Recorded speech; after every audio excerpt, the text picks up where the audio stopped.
Welcome back. We just came back from the far east side of the dungeon where we got a small key. So it'll be to the far west if you're playing the GameCube version. Of course, anyway, with small key in hand, you want to return to the central room and use the claw shot to latch onto the vines that are on the pillars that are in the center of the room, and then climb around and drop onto the solid ground. From here you want to run over to the door on the opposite side. In my case, that is to the west. Now this dungeon is very symmetrical, so as you'll quickly find out, there are several things that are mirrored on each side. So one thing that is very similar from the east to the west wings is that they are both reached by bridges that extend across the gaps.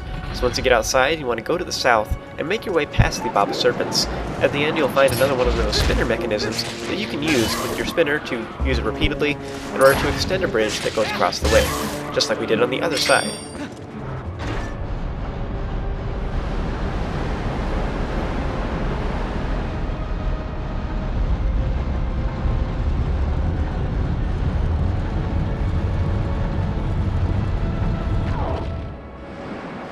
Once it snaps into place, we'll be able to run across it, but real quick, I just want to point out something. You can smash the jars that are around here to get some additional goodies and such, but also there are some additional jars that are up on one of these upper window ledges right here. So they have grating on them, so you can use your claw shot to latch on and smash the jars that are up there for some additional goodies. Keep that in mind throughout this dungeon in case you are in need of rupees and recovery hearts or more arrows and such, because these are an additional resource that you can, get some extra goodies up there. When you're all done playing around, you want to run across the bridge. Just be wary of the Cargroks, and in particular, the wind. So keep those iron boots handy, and you should be just, dandy.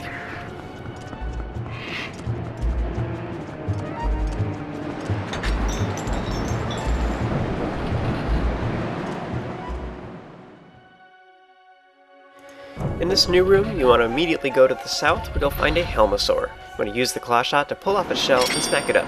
After it's done away with, you want to head to the far end of this southern platform and look to the north, where you'll find a red crystal, which can only be seen from this point. So you want to go ahead and smack it up with either the claw shot or the hero's bow in order to activate it. This will stop one of the fans that is later on in this room from blowing. Now, this particular puzzle actually had me stuck for a long time because I just didn't think to look around from this point.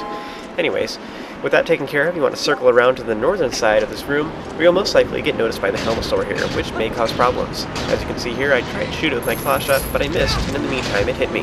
With that taken care of, you want to go ahead and put on the iron boots, and then begin walking forward through the wind. Otherwise the fans will blow you off the ledge if you're not wearing your iron boots. Now why are there fans going like crazy in the middle of the city anyway? Like, what purpose do they possibly serve? Once you get to this middle point, you can use your claw shot to rid the next Helmasaur of its shell, and if you're lucky, it'll come after you and get blown off the ledge. Now we can't actually use the iron boots when walking across the blue blocks, since that would be suicide, so instead you want to stand between the two fans, and then use the claw shot to the vines that is on the pillars, and circle around and drop down to the platform. Now here's what I want to know. Why is it that Helmasaurs that do have shells don't get blown around by the wind, but Helmasaurs that have their shells removed get blown off just like we do? That doesn't make any sense unless the shells are like immensely heavy, I guess, but at the same time, I bet you that if we were carrying a shell and we walked into the wind, we'd get blown off. I'm going to run to the far side of the room and we open the large chest that is inside this little area and open it to get the dungeon map. This will help us figure out a lot of areas that we haven't been to yet, which is very useful since a lot of the rooms in this dungeon have a lot of layers to them. That's all we can do for now, so exit back through the door, and now that we hit the crystal switch that is on the other side of this room, the fan that is across the way to the south should be deactivated, allowing us to run across the blue blocks. So do so and enter the next door, and be careful when running around to smash jars, since some of them, like these ones, here are sometimes atop the blue blocks. So if you're really paranoid but want to grab the goodies that are within them, you can use the claw shot to smash the jars and grab the goodies that are inside. I recommend you get your Gale Boomerang ready, since we will need it here in just a moment. Now before jumping on to the next area, be sure to wait for the wind to stop blowing from the fans below. I know, pretty self-explanatory, but I do have to say it.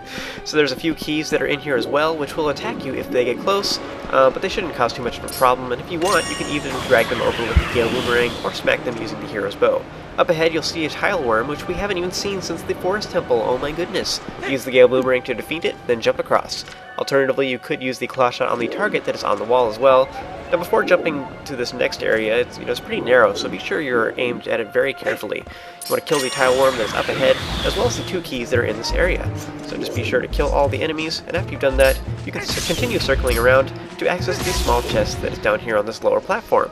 You can open it to get a yellow rupee, which is worth 10. Well, hot dog. Now that we are fabulously wealthy, you want to continue working your way back to the previous platform and then jump across to the next side.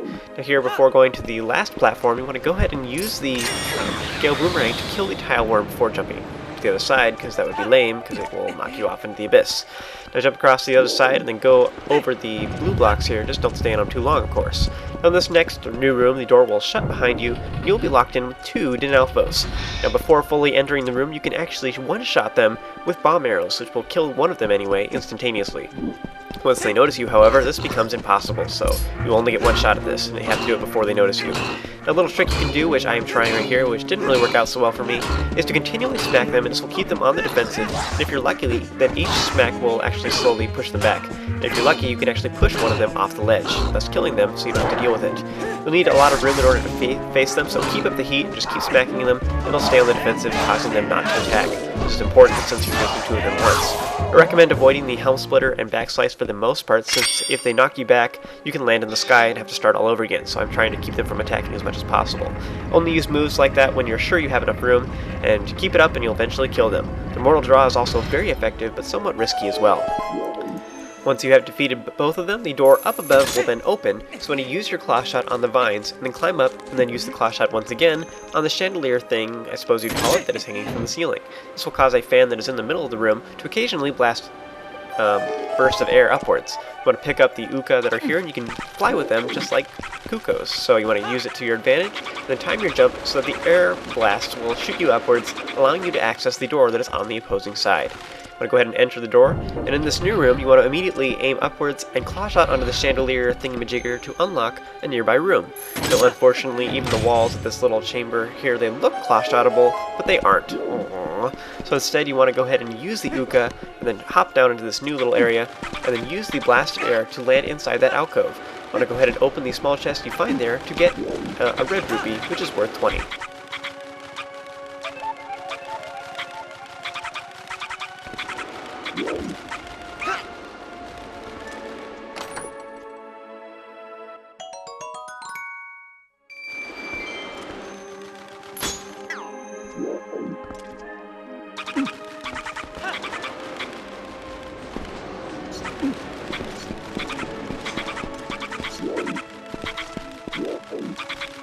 Next, you want to go ahead and grab the Oocca again, and use the blast of air to access the next platform. From here you can snag another chest if you like, by jumping to the next area. But unfortunately we cannot quite jump all the way there, so what you can do is Link will start sliding down. You want to go ahead and let go of the Oocca just before you reach the platform, and then he will actually be able to grab onto it and pull himself up. So get on top of this ledge and open the large chest to get a purple rupee, which is worth 50. Well, swell. You can use the claw shot to get back to the previous area if you want, by way of the target that is on the wall. Then you can actually claw shot the Oocca to bring it back over to you. I wonder if that's uncomfortable, being claw shotted, but I suppose that kind of depends on where exactly you get nabbed. Ouch. With that pleasant thought, you want to go ahead and stand above the fan, and when it blows, you want to fly into the next room and swerve off to the right. You want to land on this upper platform, and then use the claw shot on the chandelier thingy-majigger, which activates yet another fan on the opposite side of this room. Grab your little Oocca friend, and hop down.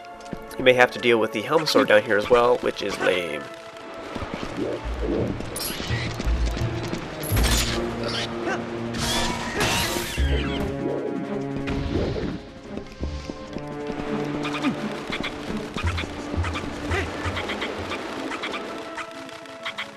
Once you make it to the final area, you want to use this final fan to propel yourself up through the opening at the top, and land into this final portion of the room to the north. There's nothing to do here, so go ahead and enter the next doorway. Woo!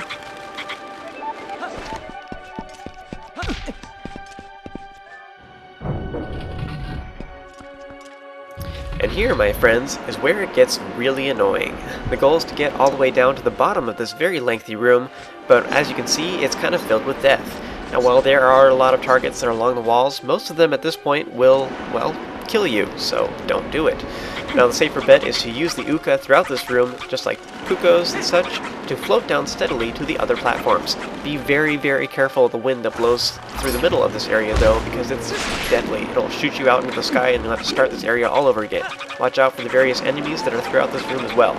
Now remember that you can use the, you can hold the analog stick while using the Oocca to move in different directions. This includes left and right, as well as backwards, so that you can slow down the Oocca, so that way you're not going, so if you were beginning to collide with a column of air that is right in front of you, you can hold back on the Oocca, for example right here I'm doing it, so that way I did not hit that blast of air and get sucked out the window. So use that trick to your advantage to avoid colliding with the streams of air. There are also lots of keys throughout this room who will come after you if you flow down slowly, so that's a no-no. So it's a pain in the butt to turn around as well while using the Oocca, and the blasts of wind also make that nearly impossible in this room. That being said, I recommend you switch platforms often, so just circle around the room, steadily working your way down, or repeatedly zigzag back and forth.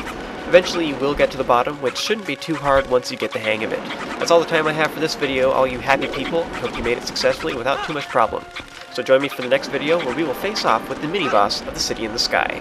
Dun dun dun.